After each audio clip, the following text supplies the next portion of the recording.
lórí ọ̀rọ̀ àwọn fúlàní tí wọ́n jóníná ní uromi ní Edo State.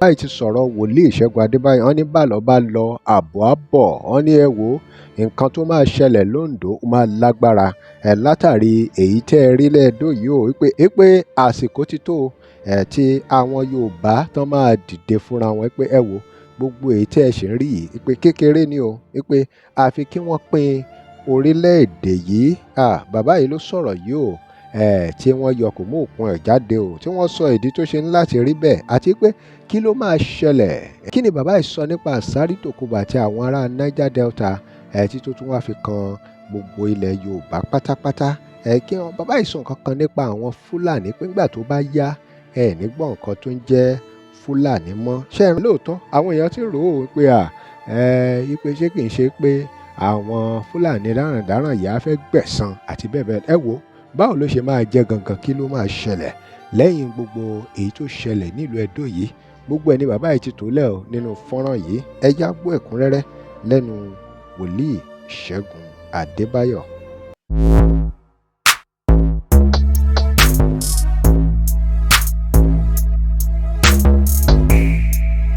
oṣù April tẹ́ ń wọ̀ yìí.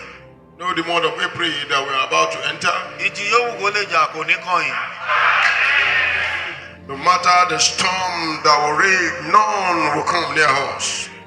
Torí àwọn ogun ọ̀run tí ó ń na Nàìjíríà wọ́n ti dé wọn kẹ́gbà dání kan. Because the host of heaven that will kill Nigeria, they are already on ground. Wọ́n máa ná Nàìjíríà, Nàìjíríà máa sunkún gan. They're going to kill Nigeria, Nigeria will cry. Nàìjíríà gan wá dágbére pé òun ò jẹ́ Nàìjíríà mọ́. And Nigeria will say bye-bye, that it does not want to exist anymore. Ṣùgbọ́n mo gba Ọlọ́run gbọ́ o. But I trust God nípa tiẹ̀. concerning you. Lórúkọ Jésù. In the name of Jesus. Ìmọ̀ búburú kan kì yóò ṣubú tẹ̀. Amen. No evil counsel will come near you.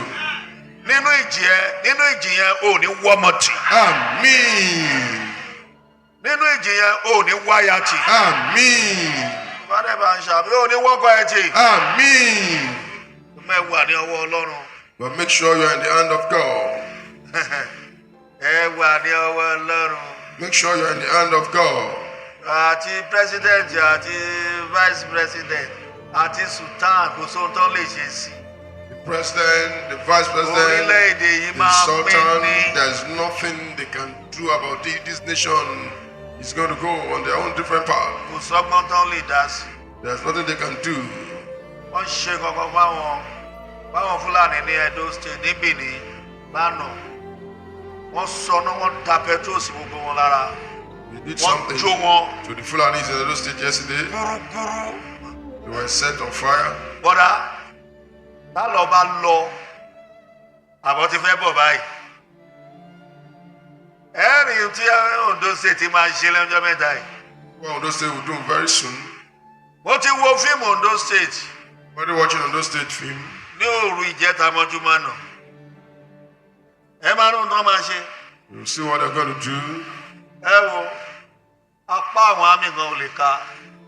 Even to be beyond the army. Praise the Lord. Hallelujah. Ẹnu náà ṣe fún ọ lápùrẹ́. Ẹ yìnbọn tẹ́ ẹ bá fẹ́ yìn. Ẹ yìnbọn. Àwọn akẹ́rẹ́dì láti kú. Jẹ́rìí ẹ lọ bó ti sọ kí nìkan fún yín pé kò sóhun tó ń jẹ́ tó bá yá kò ní sóhun tó ń jẹ́ Fúlàní mọ́.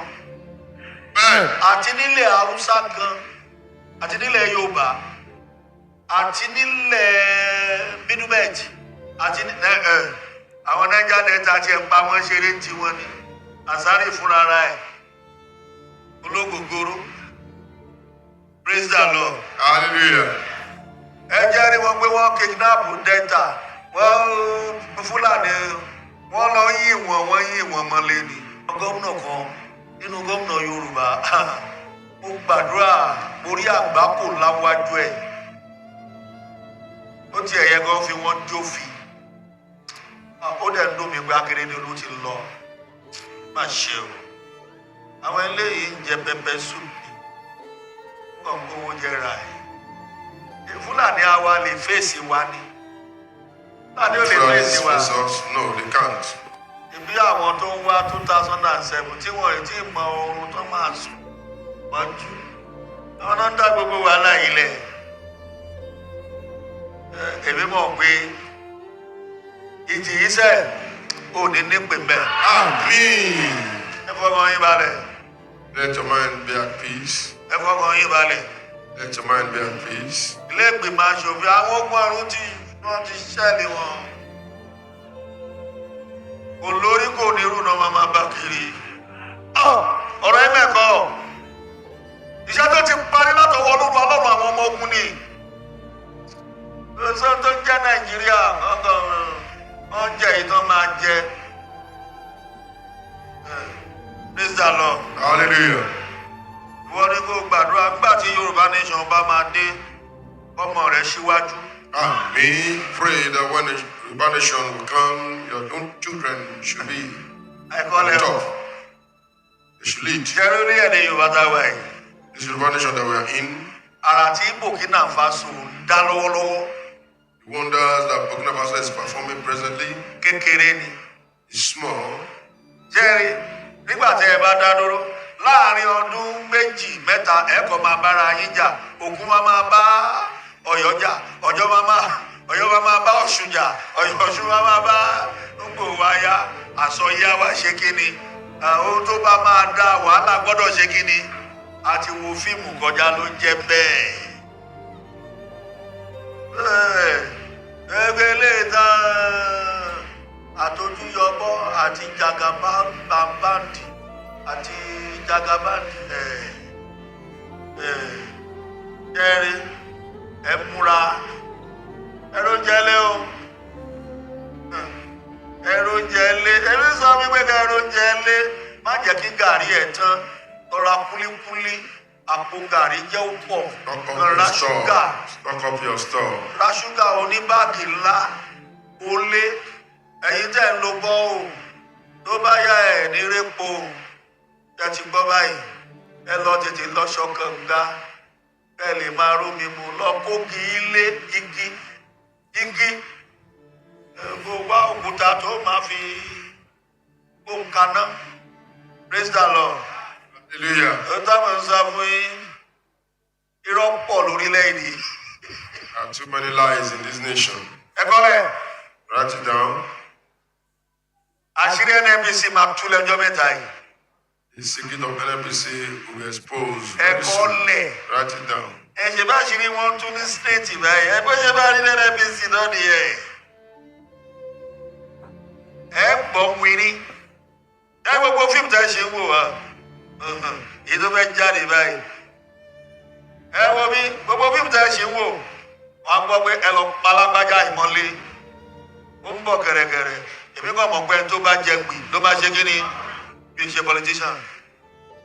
ọ̀rọ̀ lẹ́tí gbọ́ lẹ́nu wòlíì Ṣẹ́gun Adébáyọ̀ yìí o àwọn ìran tó lágbára náà ni wọ́n ti sọ nípa ohun tí ó padà ṣẹlẹ̀ lẹ́yìn gbogbo ìtẹ́ẹ̀rí yìí gbogbo àwọn tó pa ní Ìrọ̀mì ní Edo State ẹ̀yin èèyàn wa ọ̀rọ̀ rèé o bàbá yìí ní káwọn èèyàn lọ róúnjẹ sílé nítorí ohun tó ń bọ̀ wọ́n ní ohun tó ń bẹ lẹ́yìn ọ̀fà ó jòjé lọ o ẹ̀yin èèyàn wa kí ni ìròyìn lórí gbogbo ọ̀rọ̀ yìí ẹ dá sí o. èèyàn wa ẹ drop comment and remember to like share and follow us thanks for watching. àlọ́ fún ìpolówó ọjà pé WhatsApp number page. tẹ́ ẹ bá lè rí àmì ṣe gbogbo ogun tó lóhùn ní gbọ́ tó lóhùn ní gbà lórí ayé yín iná agbára Ọlọ́run máa jó dànù kí lè nǹkan tẹ̀ ń là kọjá tó dàbí pé ẹ ti wá ọ̀nà àbáyọ ṣùgbọ́n tí ẹ ti rí ọ̀nà àbáyọ ẹ ti pàdé wòlíì yín ló fà ṣùgbọ́n arán mi sí ọ lónìí dádì arán mi sí ọ lónìí mọ́mì Olúwa lòun fẹ́ ṣe nǹkan ńlá nínú ayé yín Olúwa sọ wípé gbogbo tẹ́ ń là kọjá yẹn òun fẹ́ fi òpin sí kí nìkan tẹ́ ń là kọjá lórí ìgbéyàwó ni lórí ọmọ ni lórí iṣẹ́ ni níbi gbogbo ni